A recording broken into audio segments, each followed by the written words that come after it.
আরে আরে এই ছেলে কে? আরে বাবা, আমি তো তোমাকে ওর কথাই বলছিলাম। আরে ও তো একটা ভিক্ষুক, তুই একটা ভিক্ষুক ছেলেকে পছন্দ করলি কিভাবে? আরে বাবা, ও তো যেন তেন ভিক্ষুক না, ও হলো খানদানি ভিক্ষুক। আব্বা, আমরা খানদানি ভিক্ষুক। আমার দাদাই প্রথমে শুরু করছিল ভিক্ষা করা, তারপর আমার বাপে ধরছে, এখন আমি ধরছি। নেন, আইফোনটা রাখেন, আপনার জন্য নিয়ে আসছি। তুমি আইফোন কোথায় পেলে? এখন কি মানুষ আইফোন ভিক্ষা দেয় নাকি? গুলিস্তানের মোড়ে বইসা মাথার ঘাম পায়ে ফালায়া ভিক্ষা কইরা পরিশ্রম কইরা আপনার জন্য এই আইফোনটা কিনে নিয়ে আসছি। রাখেন, আপনি হইলেন আমার শ্বশুর, আমার একটা প্রেস্টিজ আছে না? না না, আমার আইফোন লাগবো না। মা চল তো, একটা ভিক্ষুক ছেলের সাথে আমি তো বিয়ে দেবো না। না না বাবা, আমি ওকে অনেক ভালোবাসি, আমি ওকে ছাড়া কাউকে বিয়ে করবো না। মা, ও একটা ভিক্ষুক, একটা ভিক্ষুকের সাথে আমি তোর বিয়ে দিতে পারি না। সমাজে আমাদের একটা নাম ডাক আছে না? আরে আব্বা বসেন না, আপনার মেয়ের জন্য কেমন ছেলে খুঁজতেছেন আমার বলেন। ছেলেকে প্রতিষ্ঠিত হতে হবে, এই ঢাকা শহরে অন্তত একটা ফ্ল্যাট থাকতে হবে, মাসে অন্তত লাখ টাকা কামাই থাকতে হবে।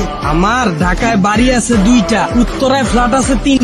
আজকে বনানীতে একটা বুকিং দিয়ে আসছি, যেটা আপনারা উঠবেন। ভিক্ষা করি দেখে কি মনে করছেন মাসে 3 লাখ টাকা কামাই? আরে আমার সবে বরাতের রাত্রি তো টার্গেট থাকে 5 লাখ টাকা। রোজার মাসের শুরু থেকে ঈদ পর্যন্ত 10 লাখ টাকা টার্গেট থাকে, মাঝে মধ্যে 15 লাখ টাকাও কামাই। আমার মনে হয় আমার এই ইনকামটা আপনার মেয়েরে খুশি রাখার জন্য যথেষ্ট। তাও যদি আপনার কম পড়ে মনে হয়, তাহলে আমি শুক্রবার মসজিদের সামনে বসি না, আপনার জন্য ওইটাও করব। আর কি চাই বলেন?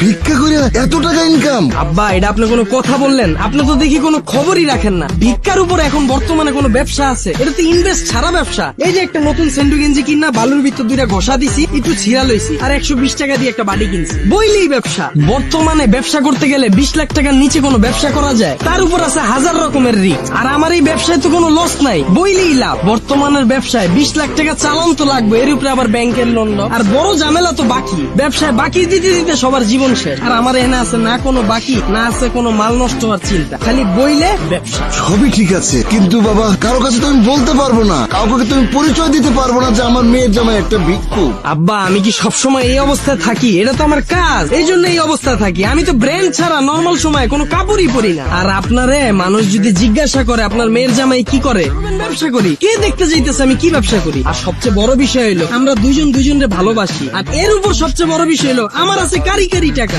বর্তমানের বাবা মারা মেয়ের জন্য যখন ছেলে খুঁজে কি চায়? ছেলেটা ভালো হবে। আমার না আছে কোনো সিগারেটের নেশা, না আছে মদের নেশা, আমার আছে শুধু কারি কারি টাকা। আর কি লাগবে আপনার মেয়ের জন্য বলেন, আমি সব করব। বাবা, তোমার যেহেতু এত টাকা আছে, তাহলে তুমি ভিক্ষা করো কেন? বাড়ি ভাড়া উঠিয়ে তো তুমি তোমার সংসার চালাতে পারো। আপনারা তো আগেই কইলাম আমরা খানদানি ভিক্ষুক। ভিক্ষা করাটা তো আমাকে পেশা না, এটা তো নেশা। ভিক্ষা না করলে আমার শরীর চুলকায়, রাত্রের বেলা ঘুম আসে না, অসুস্থ হয়ে পড়ি। বাবা, আমি ওকে অনেক ভালোবাসি, ওকে ছাড়া আমি কাউকে বিয়েই করবো না। প্লিজ তুমি রাজি হয়ে যাও না, প্লিজ বাবা, আমার দিকে তাকায় রাজি হও। আচ্ছা ঠিক আছে বাবা, কিন্তু দেন মোহরটা। আব্বা, এটা কোনো কথা বললেন আপনি? আমার কি কোনো ভাই বোন আছে? আমার যা আছে সবকিছুই তো আপনার মেয়ে পাবে। যাক, সমস্যা না, আপনি যেহেতু টপিকটা উঠাইলেন, দেন মোর 1 কোটি টাকা ধরলাম, জান। বাবা বাবা, আমি রাজি। ধরেন এই যে আইফোনটা দিলাম, এখন থেকে নর্মাল মোবাইল চালাইবেন না, আইফোন চালাইবেন, ঠিক আছে? ঠিক আছে বাবা, তোমার হাতটা দাও, আমার এই মেয়ের হাতটা আমি তোমার হাতে তুলে দিলাম।